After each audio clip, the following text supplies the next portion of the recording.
ഇന്ന് നോമ്പിന്റെ 26-ാം ദിവസം.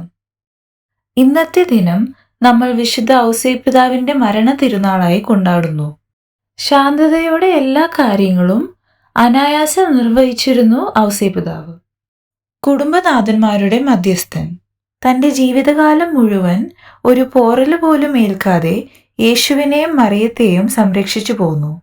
ദൈവം നൽകിയ ദൗത്യം ഒരു ചോദ്യം പോലും ചോദിക്കാതെ നടപ്പിലാക്കിയ വ്യക്തി.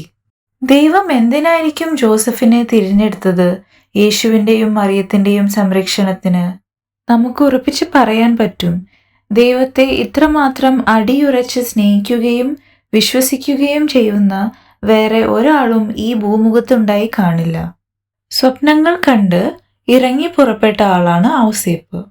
ദൈവവും ഔസേപ്പിതാവും തമ്മിലുള്ള അഗാധമായ ബന്ധത്തെയാണ് ഇത് സൂചിപ്പിക്കുന്നത്.